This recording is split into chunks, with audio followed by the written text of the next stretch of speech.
কলকাতার এমন একটা ক্যাফে যেখানে তোমরা বুঝতেই পারবে। অফিসের হেকটিক শিডিউল থেকে যখন আমরা সবাই একটু রিল্যাক্সের জন্য ক্লায়েন্টের দ্বারস্থ হই, আর ক্লায়েন্ট আমাদেরকে খাওয়াতে নিয়ে যায় একটা দুর্দান্ত জায়গায়।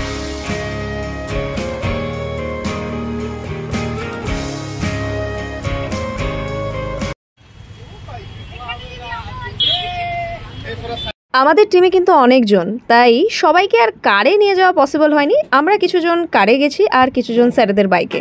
আজকের গন্তব্য কিন্তু আউট অ্যান্ড বিয়ন্ড। এটা কিন্তু রয়েছে সল্টলেকে। ইউটিউব আর ইনস্টাগ্রামে খুব প্রচলিত একটা ক্যাফে অ্যান্ড বিস্ট্রো। আপনিও গিয়ে একবার খাবারগুলো ট্রাই করে দেখতে পারেন। কিভাবে যেতে হবে আমি ধীরে ধীরে আপনাদেরকে বলছি। চলুন তবে ক্যাফের ভেতরে যাওয়া যাক, আসুন আমার সাথে। Actually they are very excited, তো ওরা সবার আগে যাচ্ছে, ওরাই আপনাদেরকে নিয়ে যাচ্ছে। চলুন।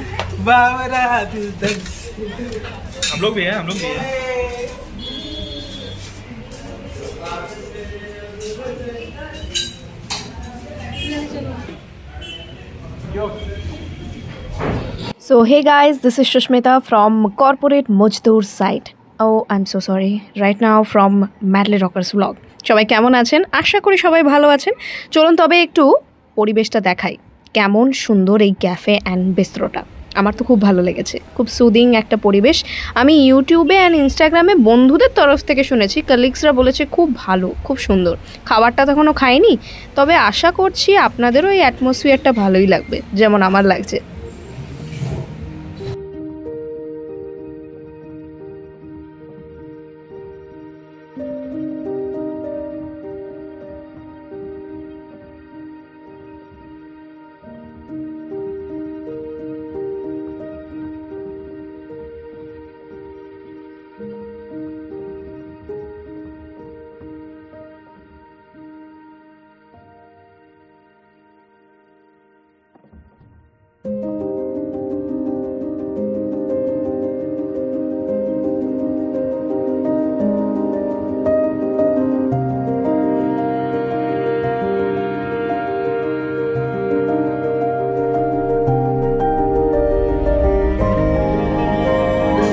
प्रमोद जी, सब ठीक है ना?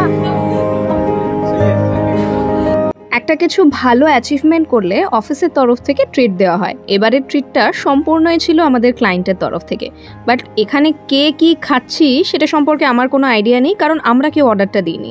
স্যার প্রি প্ল্যান করে আমাদের জন্যই সারপ্রাইজ অর্ডারটা রেখেছিলেন। আমি তাই যেটুকুনি জানি সেটুকুনি আপনাদের সাথে শেয়ার করছি। ফ্রেঞ্চ ফ্রাইজ তো যেরকম হয় মেয়োনিজের সাথে, সেরকমই লাগলো অ্যাজ ইউজুয়াল। তারপরে আমি কি ট্রাই করলাম, মেবি আমি ট্রাই করেছিলাম একটা স্টিক চিকেনের মতো, বাট এটা কিন্তু টেস্টি খুব ছিল বেশি। কি নাম আমি জানি না, এটাও আমি এন্ডে গিয়েই জানাতে পারবো আপনাদেরকে, কারণ স্যারই বলবে এটার কি নাম। খুবই টেস্টি ছিল ব্যাপারটা। তারপরে আমি ট্রাই করেছিলাম ফিশ ফ্রাইস। ফিশ ফ্রাইটা কিন্তু একটুখানি নরম লাগলো। আমি আপাতত যত জায়গায় ফিশ ফ্রাই খেয়েছি, আমার একটা সবথেকে বেশি ভালো লেগেছে, সেটা হচ্ছে দাদা বৌদির ডায়মন্ড ফিশ ফ্রাই। আর এটা একটু নরম নরম লাগলো। আর তারপরে এটা একটা মেক্সিকান টাকোর মতো, তো ভেজ টাকো না, ভেজ না, এটার মধ্যে ভেজ ননভেজ চিকেনও ছিল। সো এটা ননভেজ চিকেন, খুব মানে টেস্টি ছিল আসল কথা। নেক্সট আমি এই বার্গারটা খেলাম, এটা মেবি হট ডগ হতে পারে। সমস্ত ফুড আইটেম খুব ফ্রেশ। कैसा लगा सबको खाना? अच्छा। आप रिकॉर्डिंग कर रही हैं? हाँ, तुम तो सबका खाना खुद अकेले ही खा गए। क्या सबका खाना अकेला खाए? अरे कहाँ गई उसका तीन था? अरे वो खा गई तुम, वो वाला जो मैं बोल रही थी वो भी खा गई।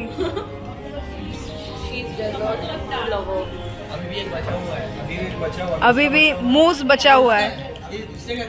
আচ্ছা, কোনো আইটেমটাই আমরা জানি না নাম, তার কারণ হচ্ছে আমরা এখানে খেতে এসেছিলাম, এটা অফিস স্ট্রিট ছিল।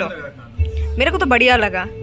हाँ, स्नैक्स की तरह था, लेकिन पेट पूरा भर गया मेरा। हाँ हाँ, डेली डेली नहीं भाई, बंगाली है तो चावल चाहिए। শঙ্খজিৎ স্যার, আমরা তো একটাও ডিশের নাম জানি না। হ্যাঁ হ্যাঁ, একটু বললে ভালো হয়। ছবি ভিডিও আছে, তাও আপনি একটু বলে দিন। ফিশ ফ্রাই ছিল। হ্যাঁ, কি ফিশ ছিল?